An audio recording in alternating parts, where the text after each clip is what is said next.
All right. So it is 7:03 on Tuesday, December 14th. I'd like to call the Rules and Procedures Committee meeting to order.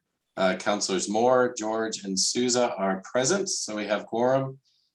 Maybe just as a quick reminder for anyone that watches this after, a lot of our focus right now is trying to manage some changes to the charter.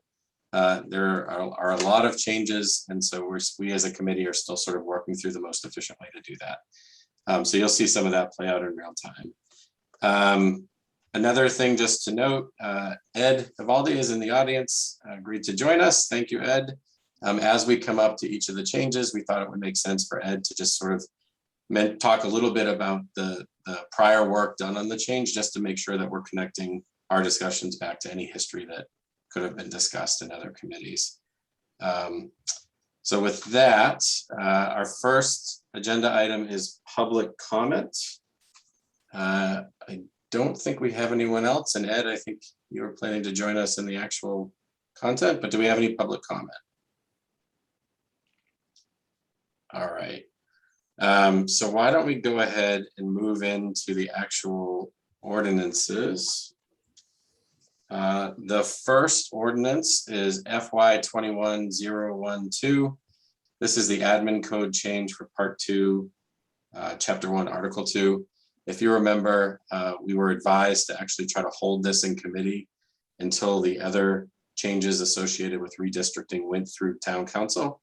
Those are still active. So I think, so the advice here is to probably postpone this one more time to a date certain until those other changes make it through the town council, and then we can come back and align this with that.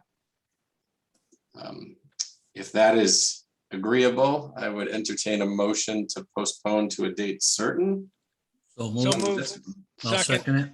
Great, thank you. We can do a roll call vote. We have to do a roll call vote. Oh, perfect. Thanks, Sean. All right, we will do a roll call vote. Councilor George? Yes.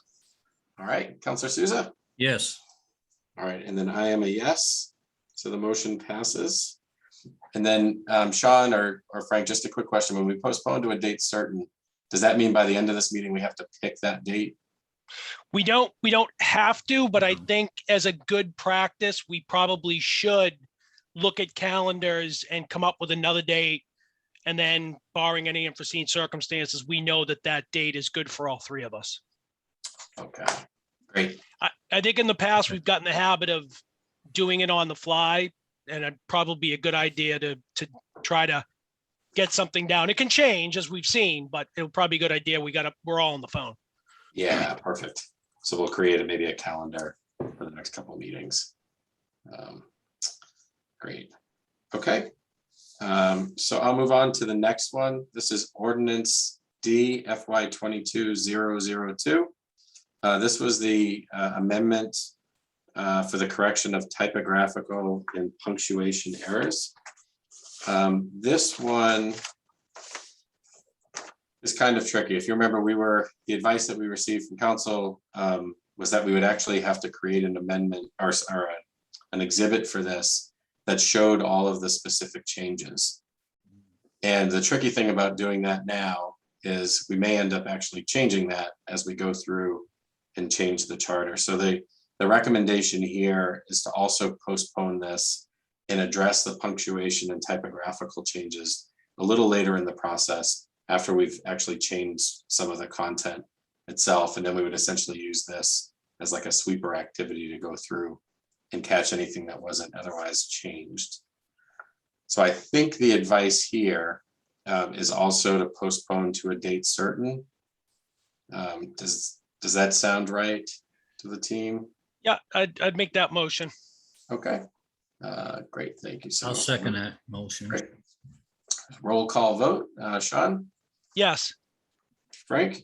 Yes. Great, and I'm also a yes, so that passes with 3 yeses.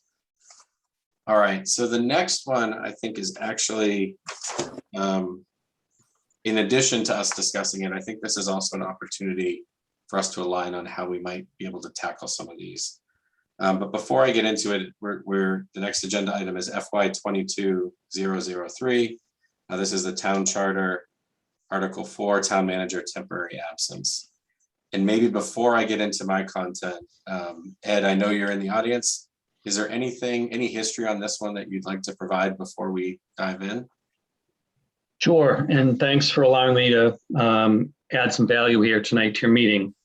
So when the Charter Review Committee looked at this one, we felt that we tried to go through every potential scenario where the town manager may have to step away for a short period of time, and scenarios where the assistant town manager may or may not be available or may not be qualified to take the position. We also talked about department heads and sort of all the different scenarios that we could think of. And so we felt that it would be valuable to give the town manager options. Now, obviously, having the assistant town manager be the first priority would be something that the town manager should consider. But we could think of situations where maybe for whatever reason, the assistant town manager may not be in a position to take that for whatever reason. Maybe there's health reasons, maybe there's emotional issues, whatever the issues may be.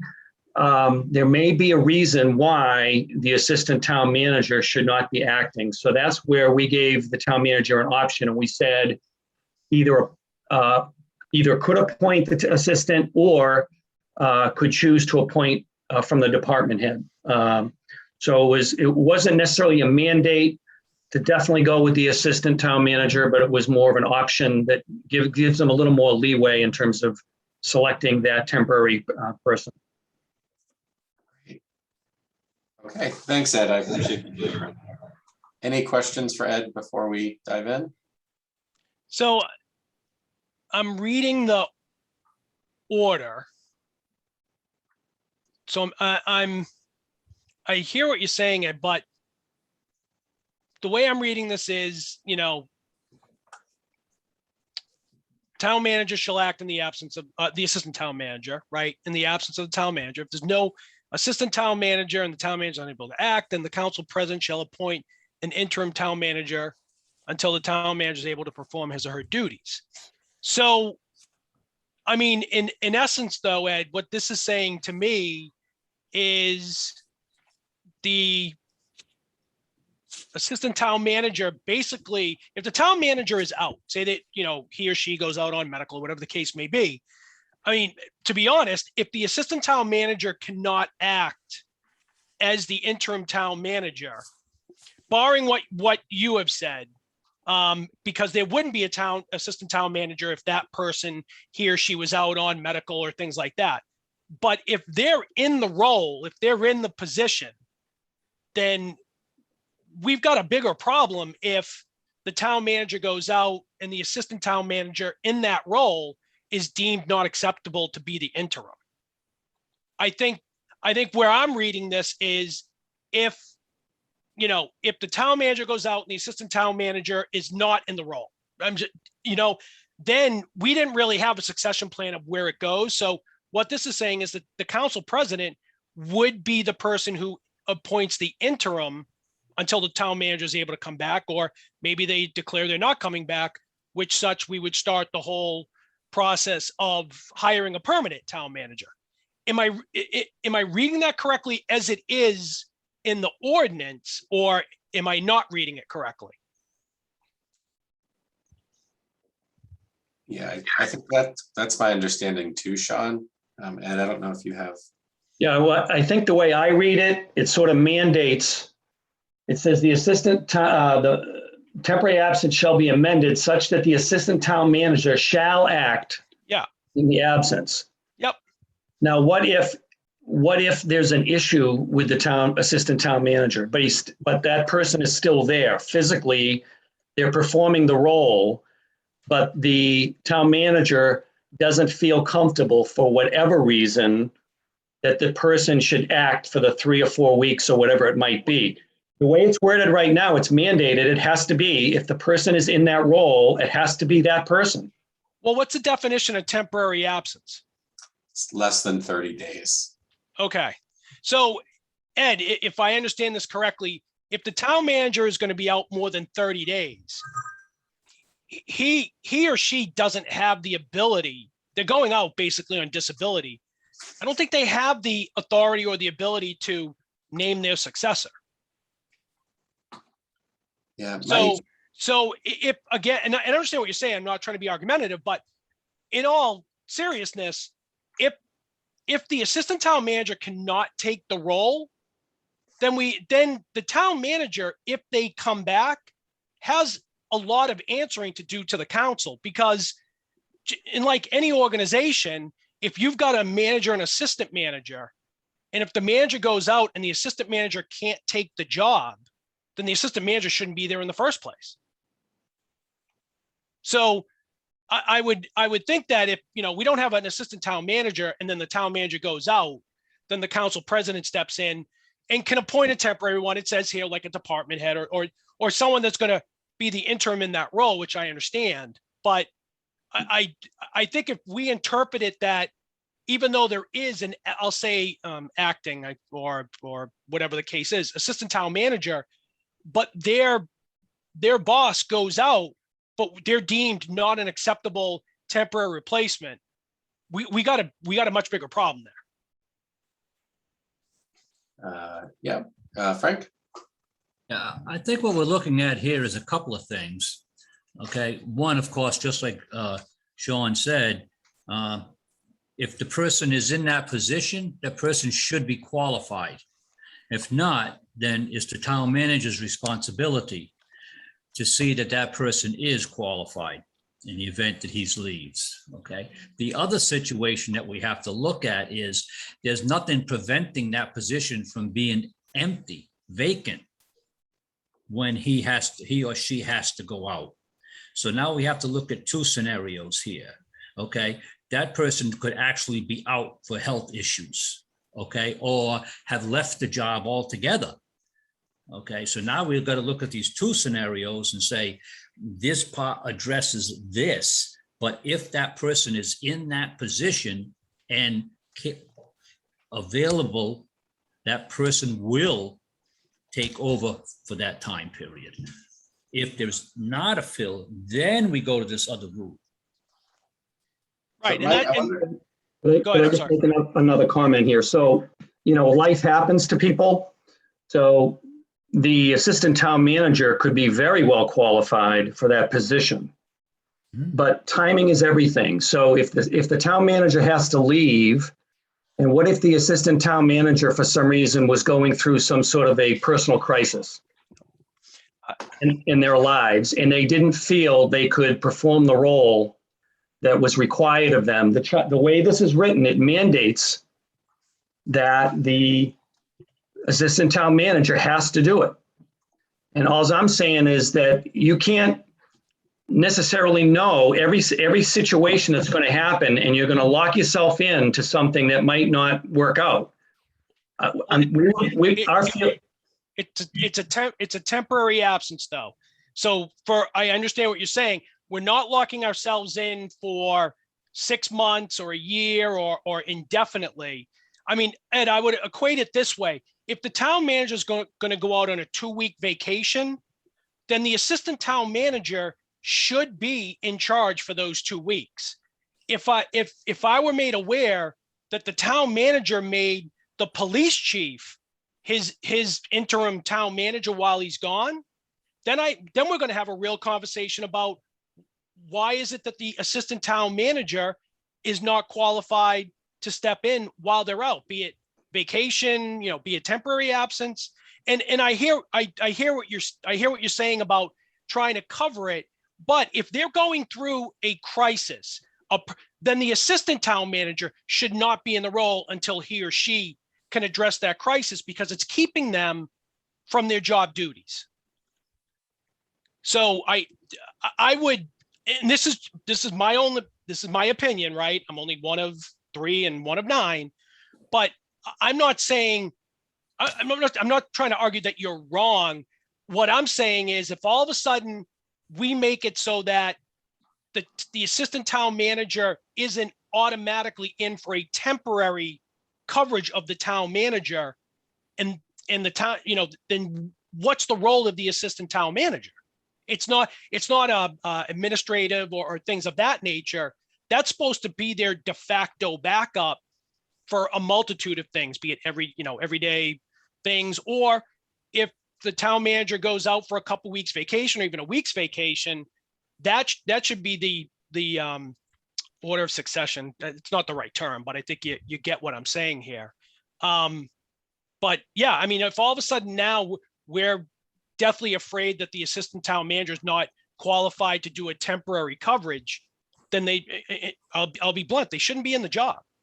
So Sean, I think what we felt that the charter should not force the manager to go with a particular person. The way it's worded, and I'm glad, Eric, you put this up here, the city manager may appoint the assistant city manager or a person from the department heads. We wanted to give them flexibility.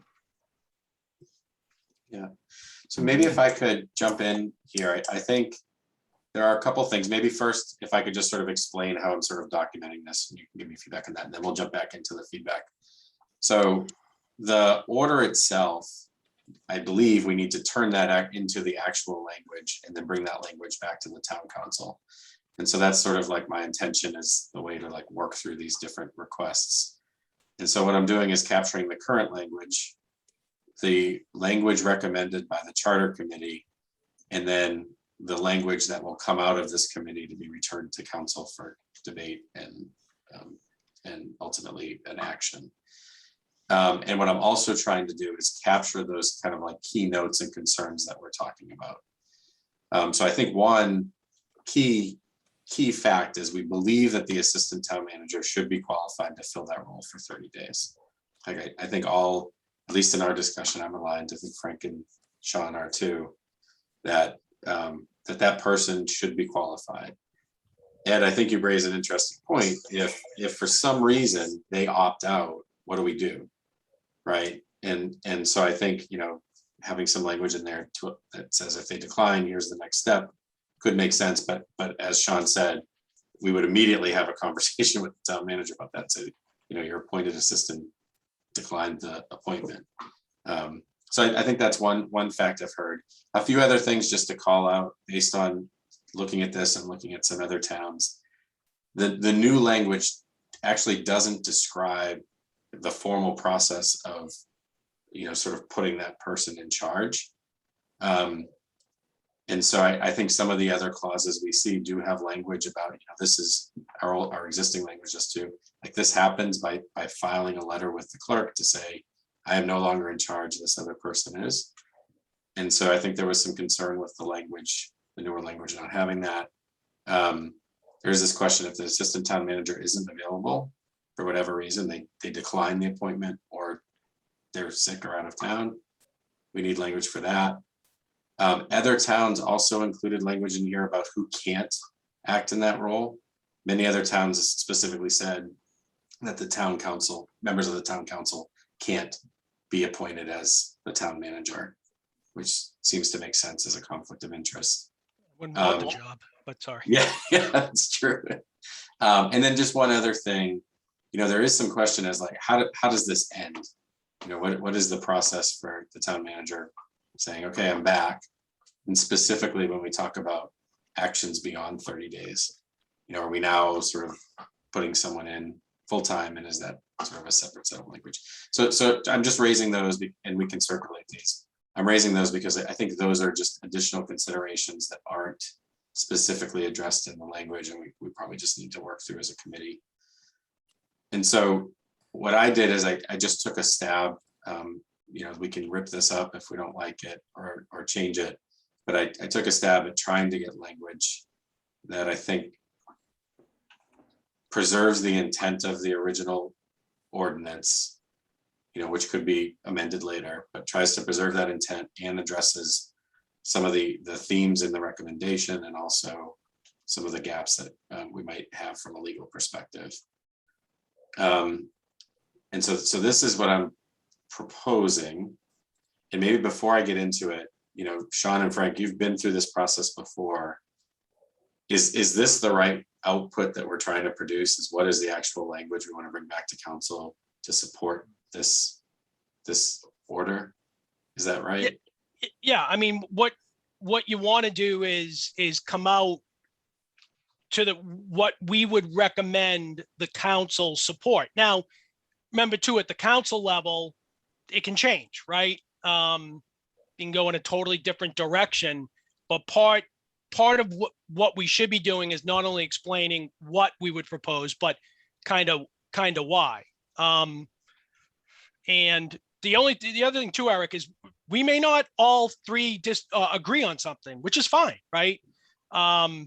So it can come out of committee a 2-1 or 3-0 or whatever the case may be. So as I caution, my opinion is of my opinion, but obviously yours could be different and Frank's could be different.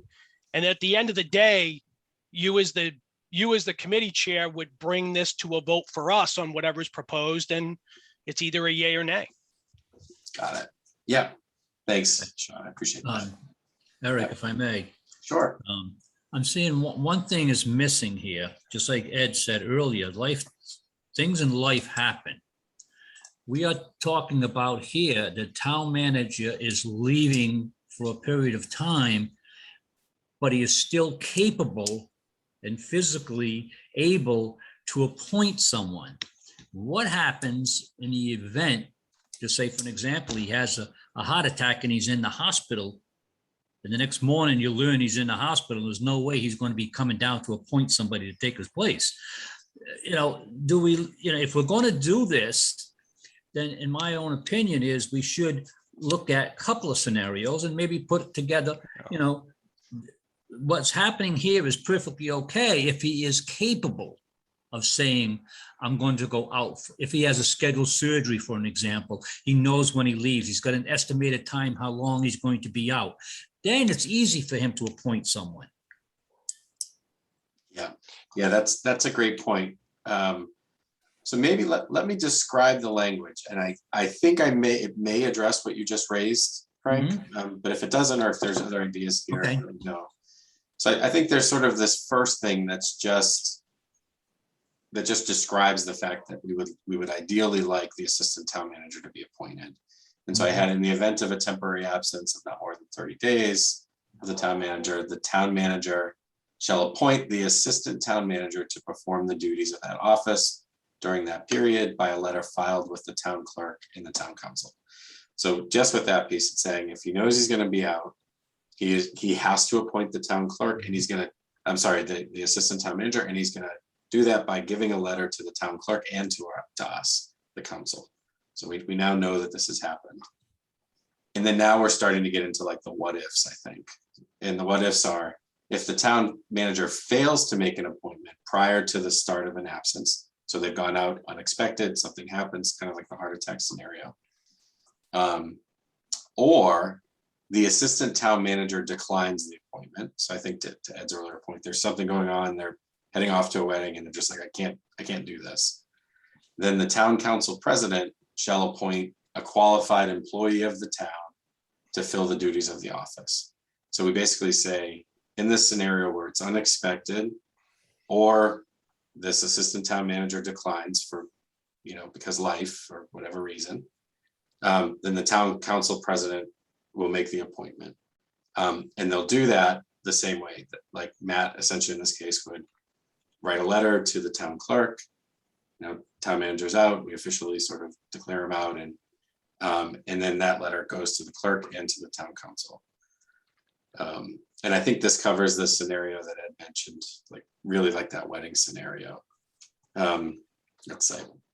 And then I think there's this other clause where if that absence ends up being longer, right, it's not just a temporary absence anymore, it's beyond 30 days, then the town council can appoint a capable person to perform the duties of the town manager.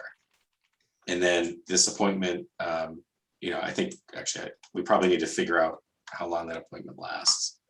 But my thinking here was, if this is going to be a longer term thing, I think it's probably good to get the voice of the full council behind it versus just like the idea that the town council president can appoint the longer term one as well.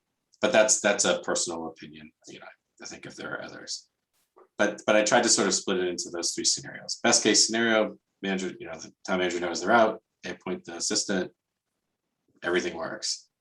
The backup plan is if town manager goes out unexpectedly or the assistant town manager isn't available, town council president gets to pick. If that goes longer than 30 days, then the whole town council gets to pick. And then just this other language of town council can't act as the town manager. Does that make sense? And is that a kind of a good way to cover these different scenarios? Or are there other opinions, different ways we might think of this? I mean, again, my own personal opinion on this is that kind of to Frank's point, if I guess you have to plan for the worst, hope for the best. I would like to see it personally that the first step for the interim is automatic. Now you bring up good points. The assistant town manager may not be able to do the role for, you know, some things that you brought, I didn't even think of, but you know, if the town manager is incapacitated, then I would want the automatic first step is the assistant town manager. If the assistant town manager cannot do it, then we know it goes to the council president, and the council president goes through the process of determining who it is. And Eric, to your point, as much as it is you want to say who it can be, it's probably more important to say who it can't be. Can't be anyone in the town council, things like that, which I totally get. But if we have it so that it's at the option of the town manager and the town manager can't make that decision, then we're kind of in a quandary, right? Because there's nothing, and I don't want to get this too complicated. There's what addresses the fact that the town manager cannot make that decision. Then we're sitting there. What's the mechanism to determine that he or she can't make it? And then we have to step in. I would say that it should, again, in my opinion, go to the assistant town manager. The assistant town manager can't take it, then it goes to the council president to name the interim under the temporary absence. But again, if you and Frank don't agree with that, I understand. I mean, that's part of the reason why we're here. Yeah, I think I agree with you, Sean. So I'm thinking maybe if I change the language in the second paragraph to be something like, if the town manager fails to make an appointment prior to the start. So this is a scenario like, okay, what's the automatic thing? Town manager didn't do this and all of a sudden he's out. I think we could put in there, you know, the town assistant town manager shall assume the duties. If the assistant town manager declines the appointment, the town council president shall appoint, like some language like that. Would that address what you're describing, Sean? That's what I would propose in that scenario, so that in an emergency situation where a lot of times this is, we know the next step. We also know if the next step can't be accomplished, there's no decision making on that. It goes to the next step, which is the council president going through the interim process of finding someone to take it for a short term. Right. Okay. I think, and we can wordsmith this a little bit, but I think this language might handle what you just described. Right. But again, I'm not sitting here saying that Ed and the Charter Review Committee is wrong. I don't agree with the process, but I agree that it needs to be firmed up. It is super squishy. Yeah. So I think I'm aligned with that too. Frank, do you have any questions on this? I think that sounds good. Yep. Okay. And then maybe before I close out, and I know that the committee had similar discussions to the ones we're having. Is there anything that we aren't thinking of in this new sort of version? And do you think this new version gives the flexibility you described, where for whatever reason the assistant town manager declines or isn't available? You know, we've got a backup plan. Does this cover that? Yeah, I think it does. I guess, you know, one thing that we also talked about was the delineation between how much of the process goes in the charter versus goes in the administrative code. Because normally the charter defines sort of a what, and then the administrative code would take that and further delineate the how. So as long as you feel comfortable that the detail you're providing is not something that should be in the administrative code, but belongs in the charter, then I think you've covered everything pretty much. Well, and Ed, you bring up an excellent point. That may be something, since we're going to keep some things in committee, for the next one. Eric, that may be a question to pose to Jason. Where does this sit better? Does it sit better in the admin code, or does it need to sit within the charter? I don't know the answer to that. It's a great question, Ed. Wherever it needs to sit. Because the way I'm looking at this now, I said such amendment shall be effective only after approval of the town council and the state legislature. So this is gearing it towards the charter, right? Because I don't think we have to go to the state legislature to amend the admin code. But if Jason says this needs to sit within the charter, then that's where we keep it, obviously. I can take that action item to circle back with him and get his opinion on this. That'll be helpful. I will say, I at least when I looked at some of the other special acts that were passed at the state level, they did have this level of detail. That doesn't mean that that was right, but okay. So I think given that we think we're probably aligned on the intent. We think the language is right. Now there's just sort of this open question of, is this too much for this document versus the admin code? Should we then think about keeping this with us until we get that feedback? And then we would revise again and then send back to council? I mean, my opinion, Frank, I don't know how you feel, is I would say yes. I mean, from a procedural perspective, and again, this is my opinion, guys, we'd probably want to do these all at the same time, have it totally focused on charter amendments, admin code amendments, and get them all done at the same time and kind of keep within the mojo of this instead of kind of doing a piecemeal. Again, my opinion. I mean, we don't want to keep this here forever, obviously. So I would say at least till our next meeting. And then if for some reason we have some things that are still delayed, maybe we discuss bringing it to the council and at least getting it approved and getting it packaged up, ready to go wherever it needs to go. Okay. I like that too. I think the documents that I've seen this is pushed forward.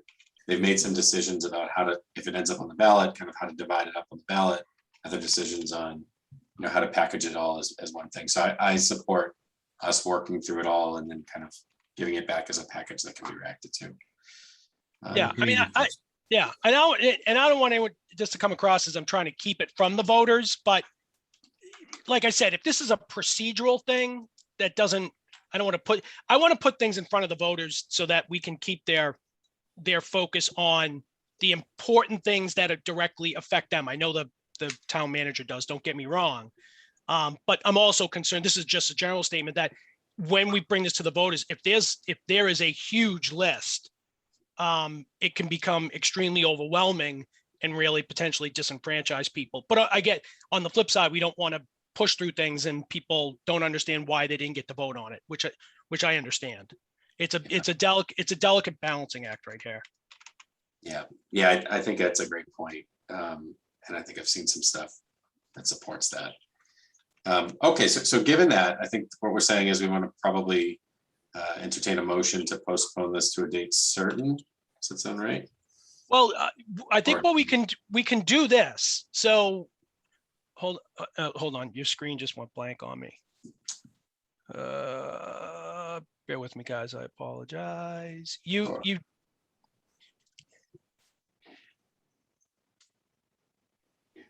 I mean,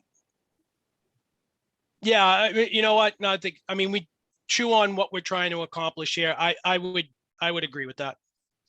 Okay, I will agree. okay. So I guess I will entertain a motion to postpone. So the date moved. certain. I will second that. Great. Roll call vote. Sean, Yes. Frank? Yes, Great. And I am also a yes on this. Okay. So then the next item we have on the agenda is ordinance FY 22-004. This is the changes to the library trustees. This is actually a pretty significant change. I don't have this one documented, but I'm certainly happy to do that, maybe to prepare for our next conversation.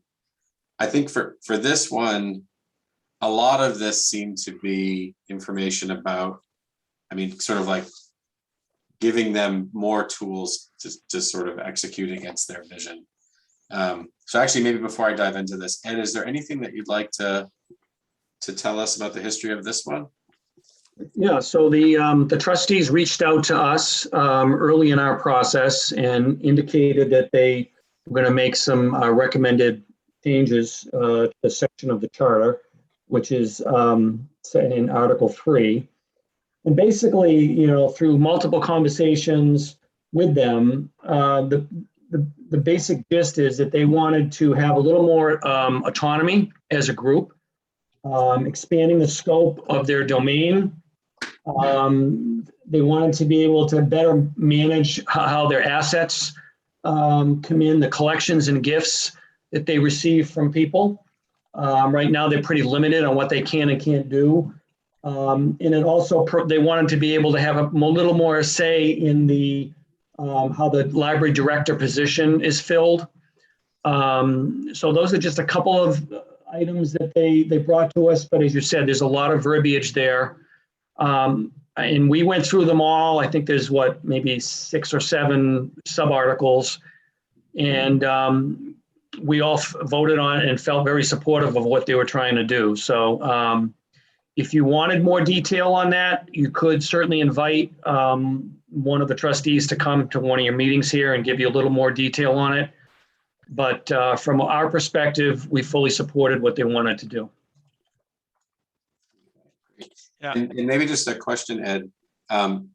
Did we confirm the final language back with that team after it was created? And they said, yeah, that covers it. Yes, and the language that is in this ordinance is exactly the same language that we submitted in our recommendations. Great. Any questions for Ed?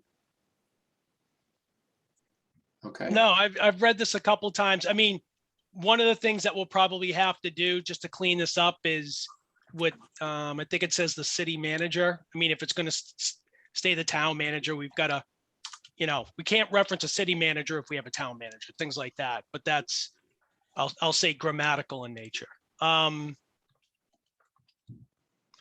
No, I guess if Jason were on, I'd just say, you know, I don't think we have any other scenario where a director would be hired only at the recommendation of I'll say a committee or trustees. So I don't see a problem with it personally. I mean, I like the board. I like the library trustees to get more involved. To Ed's point, I think that's great. One of the questions we just need to look into is if we do approve this, does it adversely affect any other department head? I don't think it does. You know, like I don't think it does. So that's all. From what's recommended, I think is great. I just want to make sure that we enact this. It doesn't all of a sudden we find out, you know, there's this Council of Aging or something that all of a sudden now we have an issue with that we just an unintended consequence. That's all. Okay. And Sean, do you think that Jason would be the one to tell us that, or is there somebody else? No, I would just pose that to Jason. And, you know, just a general question of if this were to pass, Do we see any other area that has an advisory board or something to that, nature? Do we see this causing any any effect on them that we're not looking to do, right? We're just looking for the library director. And I could be overthinking this, so. It's a great question, just sort of the unintended consequences. Was there anything else in there? I mean, related to, I guess, sort of spending authority, those sorts of things that we would also want to validate, or we need someone else to weigh in on? No, I mean, Okay. no, I mean, I don't know if they should, but I don't know if the trustees are given the preliminary library budget. They should be. And getting input. I guess really, at the end of the day, it falls on our shoulders for the budget, and it falls on the town manager for the director. So, but having it in there that, information either will be shared or, someone from the trustees is directly involved in interviewing new candidates and things like that, I think are actually good things. So. Great. I mean, Ed, in looking at this, at the end of the day, it is the town manager is solely responsible for hiring the director, correct? Right. Yeah. So we're not changing that. It's just the process, get more people involved in the process to ultimately hire the new director. Right. And this whole section really is about the trustees. I mean, right. There's verbiage that talks about how the director is selected, but they're looking for more involvement. They want to have more, not necessarily authority, but they want to be able to work more autonomously and have more decision-making power than they currently have today. And I think they're thinking about the future. Where does the library go in the future, and how much say are they going to have in terms of expanding the scope of what the library can or can't do, et cetera, et cetera. So, yeah, I agree with you. Yeah, and there's only one thing in here, and this would be a Jason question, just because I don't necessarily know what this means, but if you look in paragraph G, third line from the bottom going up, in the case of an employment at will situation, any period of consecutive employment for more than 1 year shall be constituted an extension. What does that mean? Like, why? Forgive it, this is going to sound bad. What's the point of this sentence? You're an employee at will. Employee at will could be a day, a year, or a decade, or a century. I don't understand what that sentence is included for. Ed, do you have any perspective on that one? No, I'm rereading it again myself right now. Because my understanding is library directors aren't under contract. They're employees at will. Mm-hmm. So. Yeah. No, so, I don't have anything else to offer on that one, unfortunately. Yeah. So, I mean, something like that, Eric, where I would strike that out because I don't think it means anything. Because there, in the case of an employment at will situation, every library director is an employee at will. I don't think they're contractual. Now, if you have the option of being contract or employee at will, maybe that's a different scenario, but that would just be the question of, we're not giving library directors contracts, so I don't think there's any need for that sentence. Okay. I will make a change to strike that sentence. I'm comfortable with that too. Yeah, because I'm 99% sure that the director is an employee at will. Well, that you raise a good point there, because it does say in the case of an employment at will situation.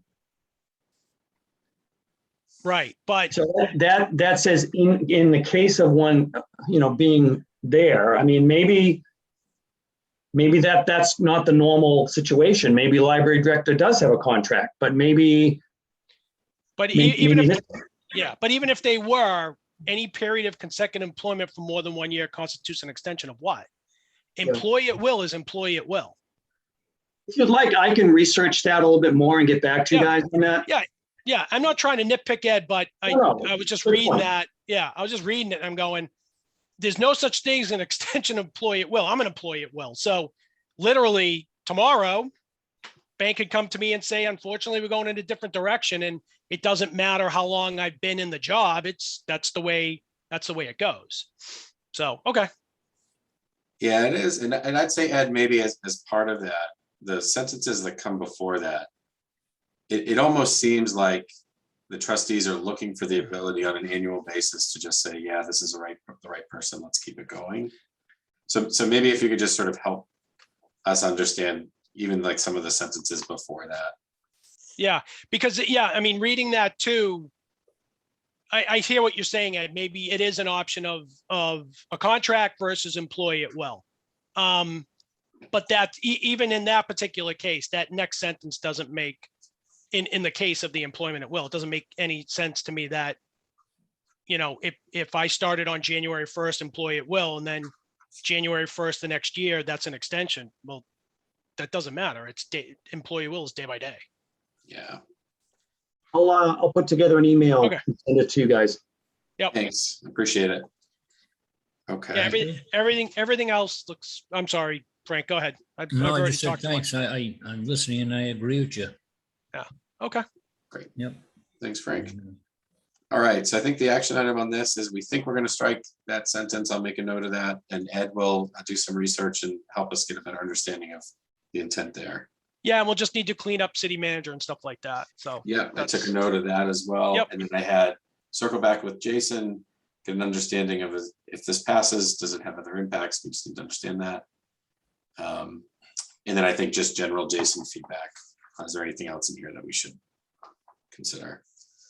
So with that, I think this is another one that we keep here and we postpone to the next meeting. Does that sound right? yes, I'll make that motion. Okay, Second it. great. Roll call vote. Sean, Yes. Frank? Yes. Great, and I am a yes, so that passes with 3 yeses. All right, so the next item on the agenda is FY 22-005. This is the change of town to city. This is an interesting one. So I feel like this is just an answer we need on whether or not this is something that we as a council want to support. And I feel like it, as you mentioned, Sean, it kind of like shows up everywhere. So this is one that I could maybe see some value putting this back to the council to just sort of get a final decision on this. Yeah. But I'd love to hear perspectives on this one. So when we had an initial meeting with Jason, he understood the intent of this, and I don't remember everything. He said that there were some issues that if we change from town to city, it has a cascading effect on other things. I mean, I think there are other towns out there that run by a city form of government, and they're still called town. So, I mean, Ed, unless I'm talking out of school here, I wouldn't necessarily support this because I don't necessarily think it does. Again, it's late in the day. It doesn't do anything of substance to the charter. And I think with Jason, and he may bring it up some more, is actually by making the changes, then it may lead to us having to do additional changes, and it just doesn't see the benefit. That, again, my opinion on that. Yeah. So, I mean, the intent of this was to really bring the charter up to date with its stated form of government. Section 1.1 of the charter says the city of Bridgewater shall constitutionally have a city form of government. So structurally, we are a city, but that obviously doesn't mean we have to call ourselves a city, and we understand that people have uneasy feelings about calling ourselves a city. And you're right, there are some towns that have kept it town, but there are many others that have changed it. So it's really consistency perspective. I think one of the councilors made a point the other night at the last meeting that said that there's no added value by doing this to the citizens. Well, I mean, there's no added value to improving punctuality either. I don't necessarily think that every charter change has to be added value. But from our perspective, we felt that it made things more consistent and with where we want to be from a charter perspective. But again, it's a semantic, more of a semantic issue. And the other thing is, we expected that Jason at some point would be reviewing this to see if there were any legal implications. Now, the research that we had done with the state, we contacted a couple of people at the state level, and they said that most, if not all, of the regulations that had been separate in the past between town and city have all been sort of commonized, if you will. They've been made consistent for both. So it'll be interesting to see if Jason does have anything to say on this. Yeah, if it doesn't have any material effect throughout the charter, I have no problem changing it from town to city. To your point, Ed, I mean, we are a city form of government. We can still call ourselves the town of Bridgewater. I mean, there's no issue there. If there's no material effect by making that change, I'd have no problem with it whatsoever. That's all. Okay. So what I could do, I did have some conversation with Jason. He did mention a few areas that he thought could have implications, and he was going to do some additional research for us. I can connect with him, and for our next meeting, I can try to actually look at those concerns. I think another one I had heard of is there is some language at the state level around population, and the word city has a specific meaning. I think it's 50,000 or something, and could drive some confusion there. So I think what I could do then is get the official list of reasons, of implications maybe. And then we in our next meeting could look at those and have a more educated or informed discussion about this. Does that sound like the right next step? We could still come to the point where we don't want to do it even with that information, or we do, but I think it's probably good to have that in front of us. Yeah, I would agree. I mean, if it's not material, if it not materially affects anything else in the charter, then I mean, we can have that discussion. If it does, then we have to look at it and say, whatever it affects, does it have any issues moving forward? And I'm not trying to undo everything that the Charter Review Committee did. Like I said, personally, we act as a city. We look like a city. For the most part, we have a city form of government. If we want to change it to city, propose it that way, I wouldn't have an issue with it. Okay. We gotta grow up. We're growing up. We're growing fast. Yeah, we are. We certainly are. Okay, so I will take the action item on this one. We'll keep it here, and then with more information, we'll try to finalize an approach on this one in our next meeting. So I think with that, maybe if I would entertain a motion to postpone to a date certain. So moved. Great. Second. Thank you. Roll call vote. Sean? Yes. Frank? Yes. And I am also a yes. So that passes 3-0. Okay, our next item is legislative branch term of office. So this is an interesting one that I think I probably need some advice on. But maybe before I jump into it, Ed, is there anything on this that you wanted to comment on? I know this has been discussed a few times. This is the one where we talk about, instead of waiting, I think it says 2 weeks or something, the second Monday, the election of a town council member takes effect the following business day. That's essentially this change. Yeah, it basically changes it from beginning on the second Monday following the election to the next business day. And this really was just to minimize the lame duck period between being elected till the time you actually take office. So we felt it was the right thing to do. Great. I would support this as is. I do too. So a tricky thing, this is maybe more procedure question then. This same section is actually being changed in the language that is currently in front of the town council to support the redistricting. And as part of that, those changes include this change already in the actual language that's in front of us there. It's crossed out the the second Monday and the next business day is already there in a ordinance that we're actively looking at in the Okay. council. Do we still send this back, recommending it? And then at the council, we kind of figure out which of these two things to react to? Well, I think from a procedural perspective, we need to send to the legislature ASAP the redistricting, and if it's included in there and it gets approved, then I think this ordinance becomes irrelevant. Okay. Mhm. So in that case, do we keep it here until we get an understanding? Yeah, I would keep it here. If anyone asked, this would be one of the things, well, again, I'm saying I'd support it as is, but this is one of the things where if it's included in the changes going up for the redistricting, if those changes get approved and it gets enacted, then we can just kill this here, we can table it because it's not Mhm. needed. Got it. Okay, Mm.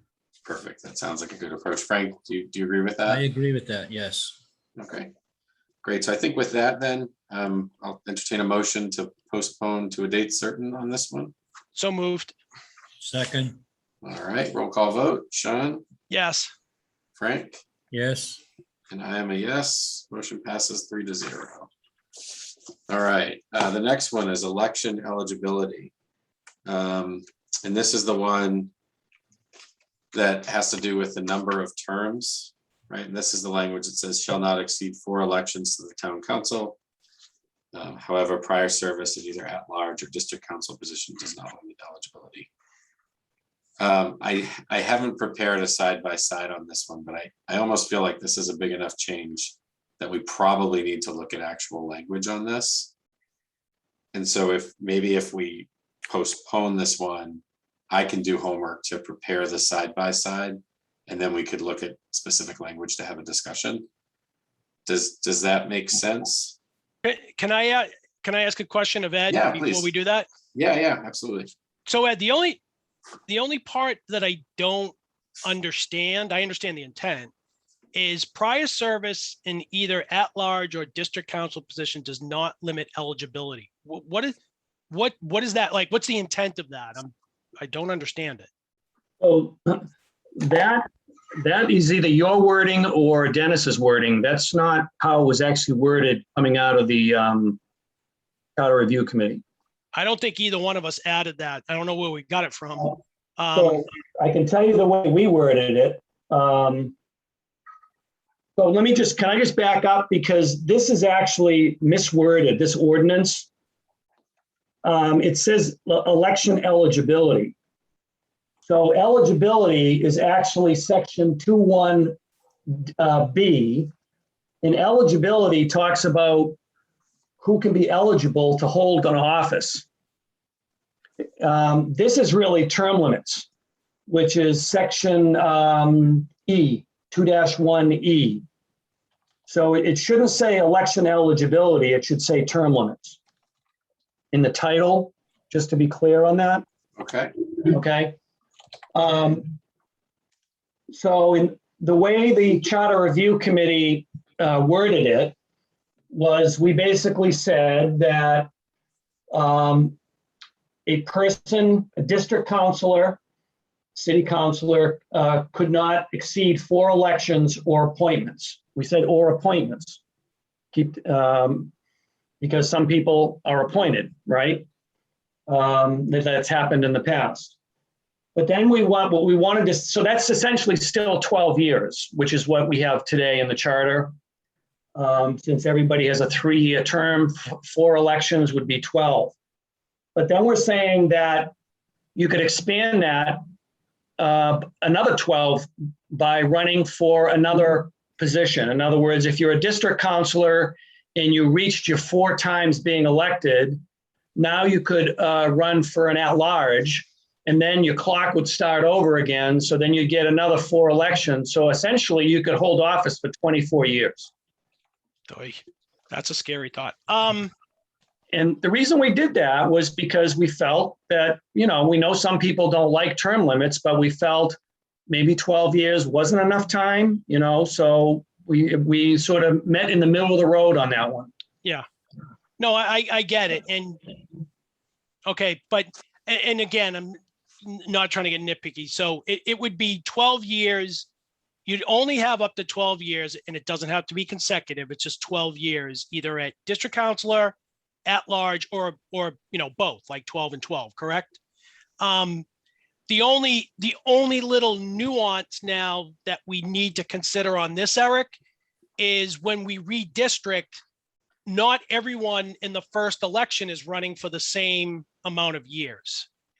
You're going to have some people that are going to be elected for a 1-year term. So what we may want to consider to the intent, the spirit, I don't know how you word it, to Ed's point is, cannot exceed 12 years, because the person who gets elected for 1 year is already lost 2 years on that. And then someone who gets elected 2 years loses a year. And then the person who gets elected for 3 years, it runs from there as well. And it's just something to kind of think about, where you want to, and I agree with it. You want to set limits, but I think also, if we weren't making the changes we were making, it's very simple, right? 4 elections, 3-year terms, that's what that you run for.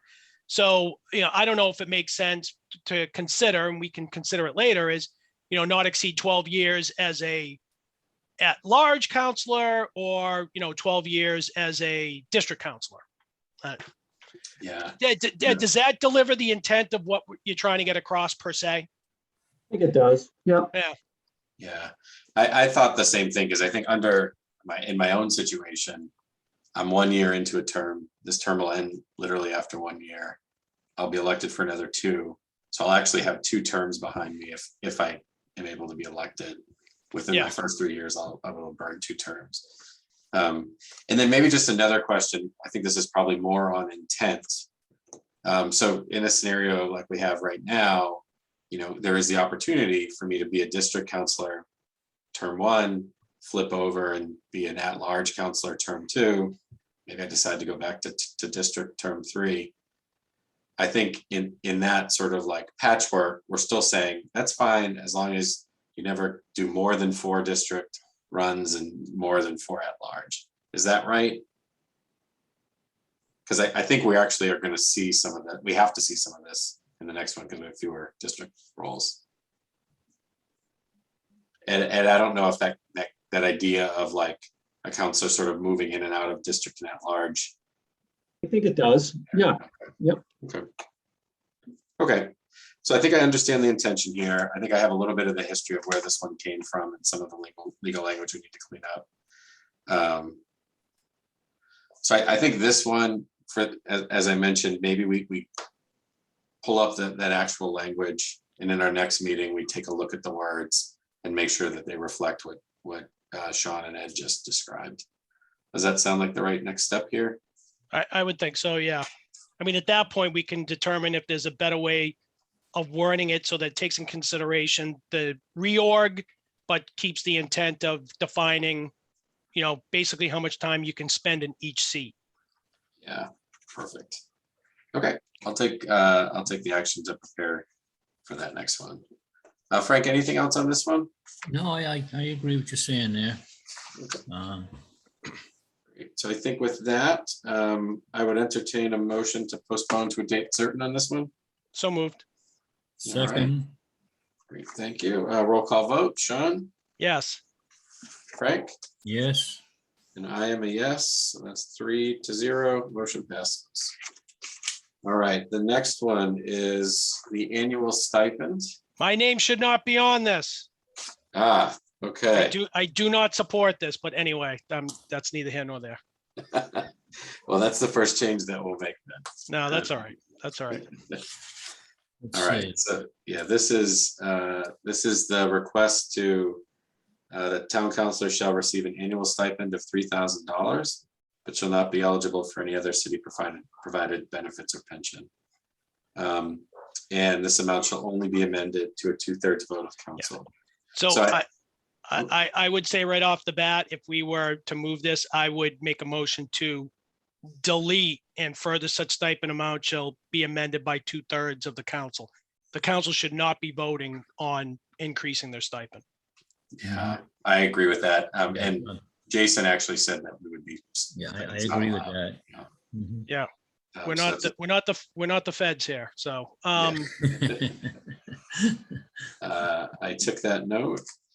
So I know a question here just in terms of open items, and then Ed, I'd be curious to get your input on this too, but there was some question as to the actual payment of this.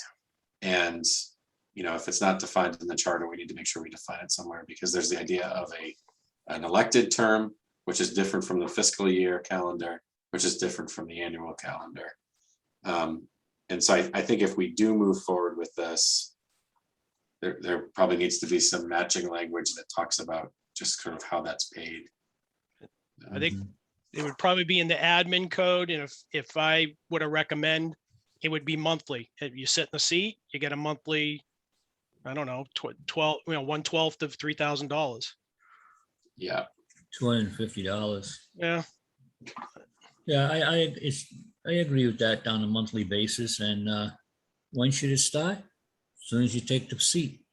But I think that would be included in the admin code. Yeah. So that the charter will say you get $3,000. The admin code says you get it over the course of 12 months, or over the course of your term per year. Each 12-month period of your term. yeah. Right. And then in the admin code, we would say paid monthly. Yep. You know, first payment to be issued, blah, blah, blah.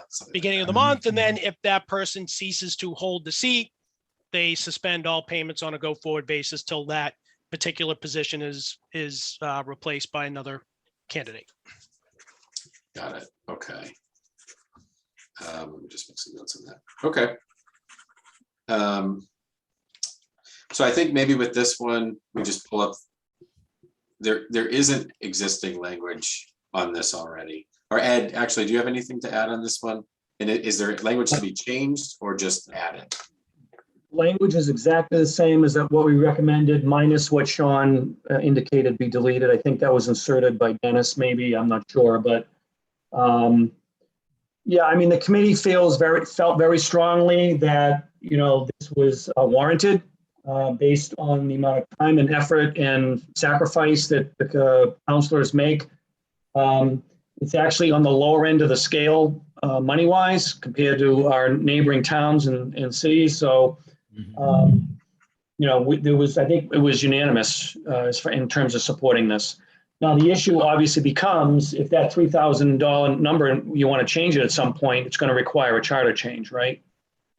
Maybe that was what Dennis's motivation was to put that in. I got the feeling that when it comes to the council level, there's probably going to be a proposed amendment to the amount. Okay.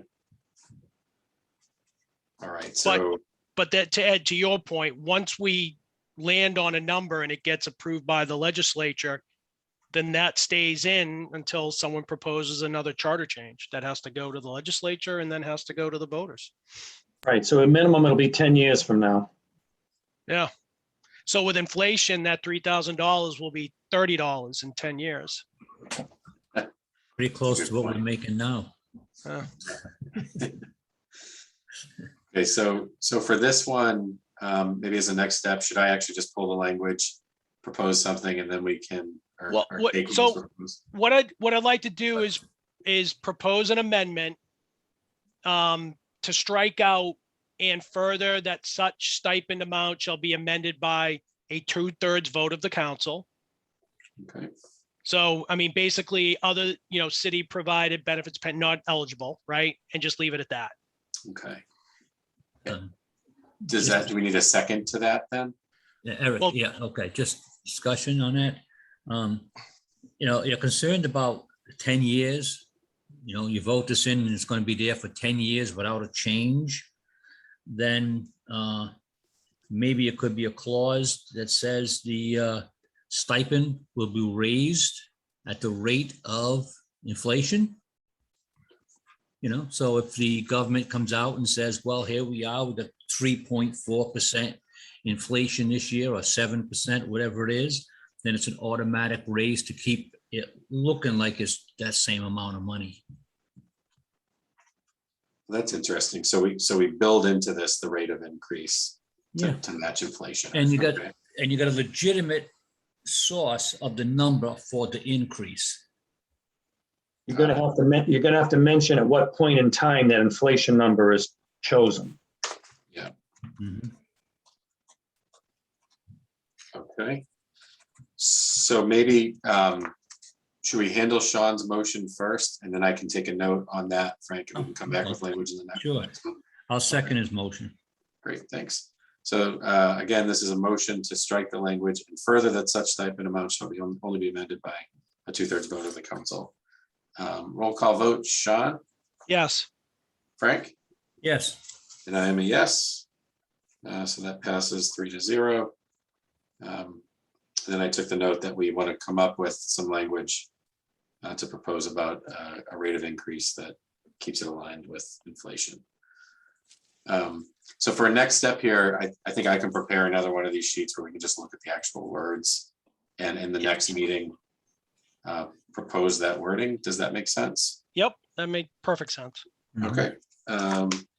So then I think this is the same, would entertain a motion to postpone to a date certain. So moved. Second. Thanks. Roll call vote. Sean, Yes. Frank, Yes. and I am a yes. Motion passes 3-0. All right, what do we have next? This was stipend. The next one is ordinance FY 22-009. This is the recall provision. This is also a long one. Ed, is there any background you can provide us on this one? The only background I have on this is that we pretty much adopted and accepted what the prior Charter Review Committee and the prior Rules and Procedures Committee had come up with. So basically, this has gone through many iterations, and we supported it. Now, the one thing I would mention is on the title again. It's not Article 2, it's Article 3. And it would be section 3, probably 3.3 is where we put it. And it's not necessarily the legislative branch. So this would be the ability to recall any elected official. So that means the library trustees, the town clerk, since they're the only other elected officials we have right now. So that's the reason it's not in Article 2, because that's just the legislative branch. It would be under 3, which is elected officials. Okay. And do you know, does that align with the prior Rules and Procedures recommendation? Did they have it sort of split out too? Yes. Okay. Great. Any questions for Ed on that one, Frank or Sean? No, I've seen this before, so no. No questions. Okay. So then I would entertain a motion to postpone to a date certain on this one too. So moved. Second. All right, roll call vote. Sean, Yes. Frank, Yes. I'm a yes. Motion passes 3-0. All right, we've got two more here. The next one is FY 22-010. This is the town manager term of office. And this was language. The charter shall be amended to reflect that the council shall appoint a city manager to a maximum 5-year renewable term. And this was one we did receive feedback. I can confirm with Jason that I think there is already a 5-year limit on this. Does that sound familiar? Mass law for contracts, you can't go any farther than 5 years. So I understand that we don't want to have a 8-year contract for a city manager, but my understanding, and Jason can confirm it, is by mass law, we can't go any farther than 5. And we've been going 3, even lower than that, but. Okay. The footnote, we put 3. Yeah. Oh, okay. So the charter committee proposed. Yeah, that this- I would, to be honest, I would not, this is my opinion, I wouldn't support that. I know we've done it, Okay. I know we've done it by practice, but if by law we have the ability to go up to 5 years, and I'm talking, in the future, I don't necessarily know if we want to bring that number down below what is allowed by law. That would be my input. Sorry, Frank. We currently have it as 3, and I don't see why we don't just leave it there. Yeah, I think 3 is a good number. Let the manager prove his ability and his performance over a 3-year period of time, and then we decide. If he's done well, I mean, what term is he in right now? His 4th. So it's not a matter of every 3 years we can him. Right, but I'm looking at this down the road when we've all moved on to, quote unquote, bigger and better things. I'd want future town councils to have the ability to go up to what is allowable by mass law. Let them decide. But wouldn't that have the town manager pushing to get a 5-year contract next time? He's asked for that and we've said no. Yes, he did, but it doesn't mean it's going to carry that way. Well, if he asked for it and we say no, then we part ways. Not necessarily. so Well, maybe just, again, I'll say this. I would not support a 3-year limit on a contract. I would allow it to go up to 5 and let each individual council decide how far they want to go to. Again, that's my opinion. yeah, I think maybe if I could build off that, I do feel like this is a point of negotiation. There aren't many points of negotiation. This is, I think, probably an important one. I think to the earlier point, if there's an ask for 5, that usually enters into other conversations around, okay, what does that actually mean now? Like, what are we negotiating for to get 5? Or to 3. My concern is if we limit it at 3, you're now negotiating in a window of 1, 2, or 3. Like you've kind of significantly, I think, changed the negotiation aspect of this. So I agree. I feel like 5 as an upper limit is good. It probably allows it to be used as a tool appropriately in a negotiation. Yeah, and I'm kind of looking at this, Frank, as the next town manager, not the current one, the next one where he or she may come in and want 4 years, right? For the first term. And the council looks around, 4 years is in play and they feel, so obligated, let them decide to go in that direction. Again, to Eric's point, if you're hamstrung at 3 years, you may actually lose people that would want a little bit longer. But again, someone come in and want 6, say, nope, we can only do 5. And even then we don't have to necessarily offer someone 5. What are the local towns around us doing? They're all over the place. I've yet to see any town less than 3, but I can't remember off the top of my head. I've seen 4. I've seen 3 and 4. I don't think I've ever seen 5, but I haven't looked that deep. So, but again, a city or town couldn't go any longer than 5 anyway. Yeah, but and I can do a little research on this, but my sense, I think it is mostly. I still feel that 3 years, because what you're doing is you're tying the hands of the council. Hey, you got him in there for 5 years, you live with him. Just look at the way everything has been written up and all the power he's given, and the council has nothing as far as most of what running the town goes. Oh yeah, we have the power to approve whether or not we're going to receive money. But somewhere along the line, you have some kind of a control. And I think that 3-year thing helps try to keep the town manager online, doing what he should be doing and getting it done. Not just saying, hey, what the heck, I got 5 years. Well, that's my opinion anyway. Yeah, it makes sense. I think I agree with that. I mean, I think as a negotiated term, 3 is the right number. I think maybe to Sean's point, you can imagine this market gets pretty competitive. And, we're at a point in the future where, we're Well, the town truth- manager is retired. We're trying to compete with other towns. It's at least 3 more years and we'll be through this whole crisis that we're looking at right now, hopefully. Yeah, hopefully. Yeah, I thought that 2 years ago. Or a year ago. All right, so I think we probably have a few options here. I think one is we could do a motion to amend this to 3 years and sort of let that run through. The other is I can just get some information around the other towns and we can continue the discussion in the next meeting. Well, I'd make a motion to do it for 3 years and let it get before the full council. They can Okay, always amend it there if they want. all right. Is there a second? Okay. I think I will choose not also to second it, Frank. I do believe in 5-1.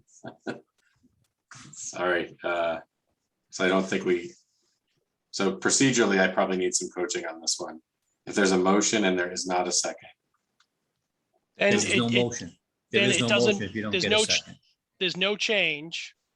Mhm. And now if you want, we can put this on for a date certain to come back to us to kind of finalize. Okay. Yeah, I think let's do that. And then Frank, you can certainly propose the motion in the larger council too, right? So if we could, I would entertain a motion to postpone to a date certain. So moved. Second, All right, roll call vote. Sean, Yes. Frank, yes. and I am a yes. And I see Ed, your hand's up. Apologies. Ed, did you have a comment? I did, but not on the term. There was something else I wanted to mention. So you done voting or? We did postpone it. If you have a comment, though, feel free to share it. Okay, so in addition to, I'm looking at what we recommended for this, we had obviously had the 3-year renewable term, but we also added a sentence, and I don't know if you want to include that other sentence now or make that entertain it as a possible other ordinance or whatever, but we got a lot of feedback from people in the surveys that we did, in the forums that we did, that really centered around the frustration, the appearance of frustration that the council had with the town manager. And so the verbiage that we put in there said, since the council bears ultimate responsibility for the management of the city manager must serve at the will of the council and is bound by whatever legislative policy action the city council takes. Now, I know that if you guys pass legislation that the town manager is supposed to act upon, then that is supposed to happen. But this was a way of saying it in the charter that made it clear. There was no ambiguity about it. If somebody have a question, anything, you can point right to the charter and say, the town manager serves at the will of the council, and legislatively, whatever they act upon, he needs to follow, period. So that's up to you whether you want to adopt that or not. I just wanted to remind you of that. Great. Thank you, Ed. I appreciate that background. Okay. And when we next look at this, I'll pull up the language between the original, the proposed, and then we'll agree on the final there. All right, so I think we are at our last ordinance of the night. This is FY 22-011, administrative organizations. And this is actually the city attorney term limits. If you remember, Jason advised us that he's an employee at will. And so he felt that this actually didn't apply as written. Ed, is there any background on this one you want to share with us? So I guess we didn't really understand, this hired situation. But what we're trying to do is bring that position in line with, all the other positions. Just because it's at will right now, does that mean it's always going to stay at will? And from our perspective, the town attorney represents the town. And I think there, again, feedback that we've received, or the committee received, was that there's an appearance that the attorney was really supporting the town manager. And that the council didn't have a lot of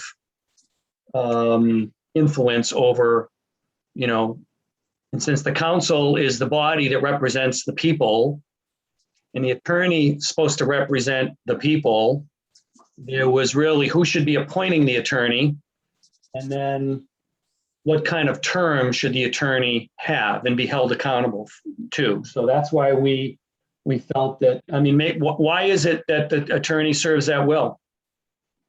I think that's because most attorneys are in attorneys at will. I can try to find out. I don't know of any attorneys that are under contract for a city or a town.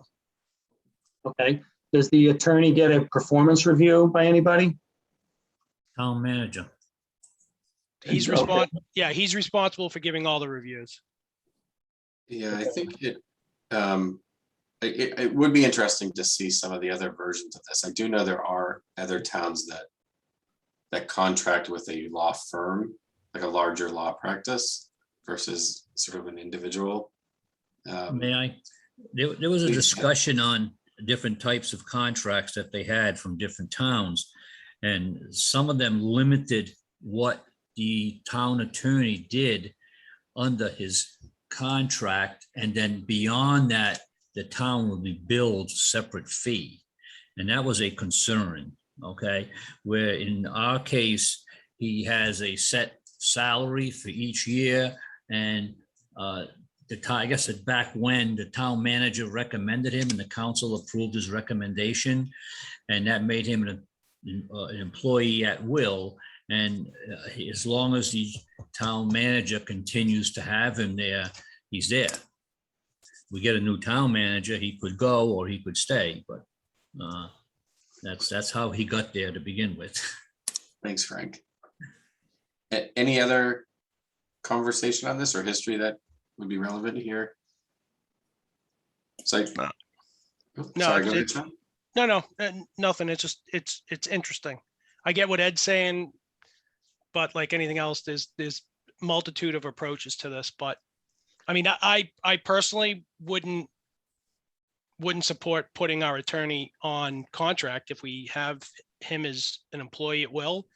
That gives much more flexibility than if you're under a contract. Yeah, I agree. And I think this ordinance as written, I don't think we can push it forward because it's not aligned with just the legal scenario here. But I do appreciate there might be other conversation and maybe another sort of version of this ordinance that could be presented if we aligned on other opinions there.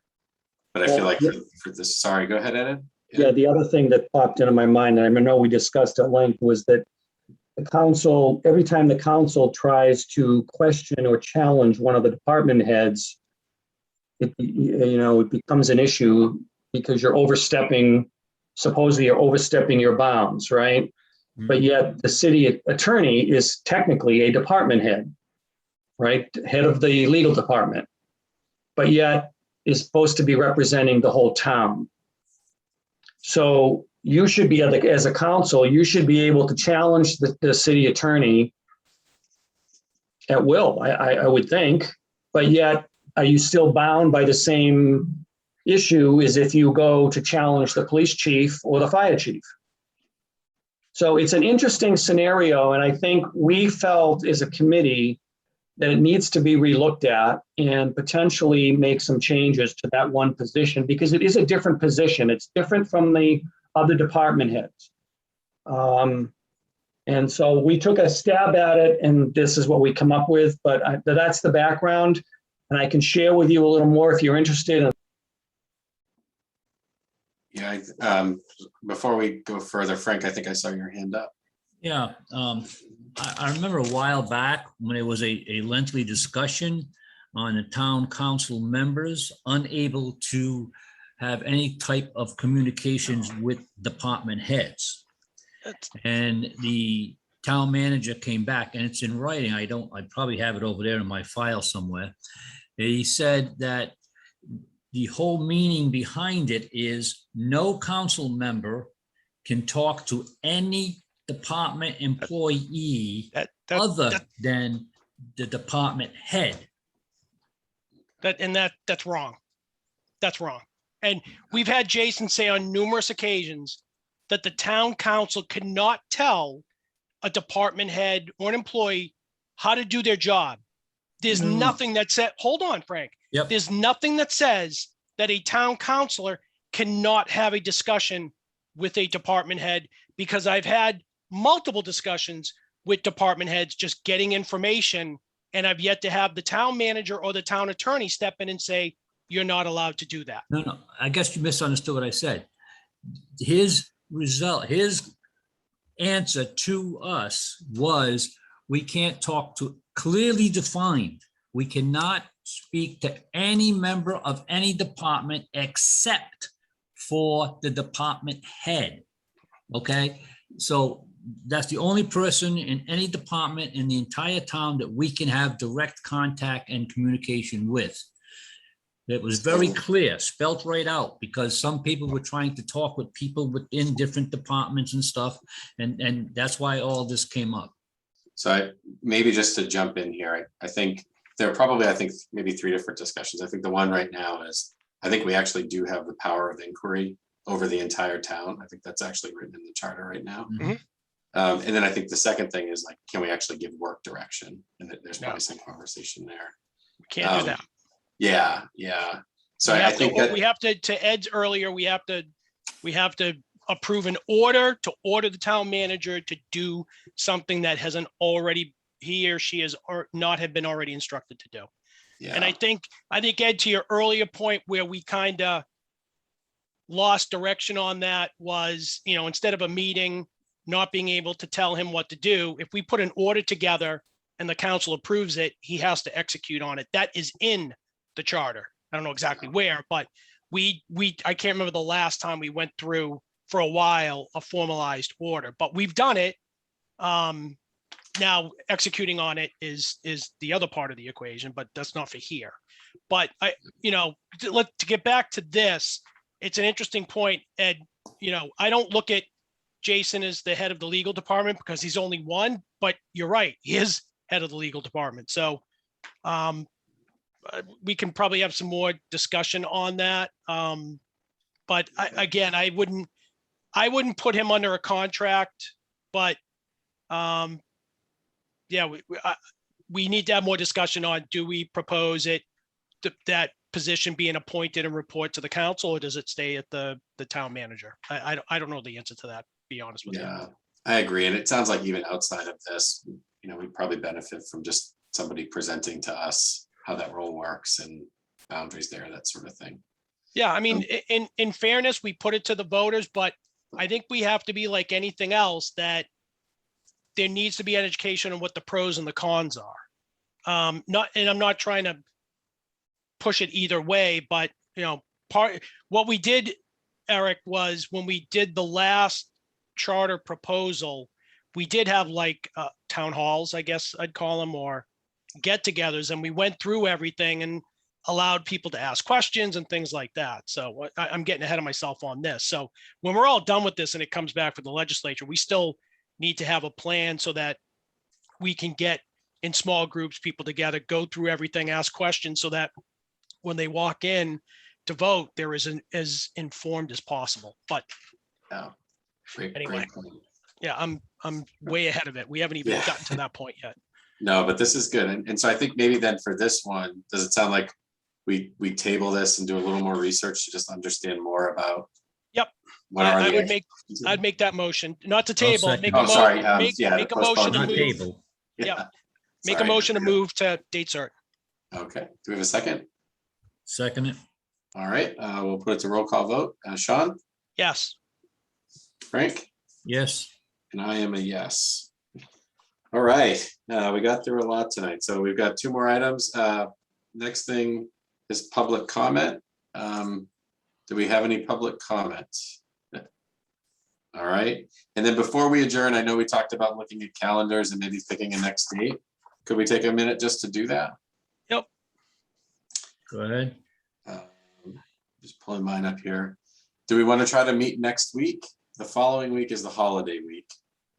So that might be challenging. Next week, I think, is a town council meeting on Tuesday. Mhm. I could really do any other day next week. About Wednesday, the 22nd. Yeah, that would be good. 7 o'clock. Yeah. Yes, that's good for me. Okay. We will put that in stone and then connect with Debbie to get the invite and the agenda posted for that.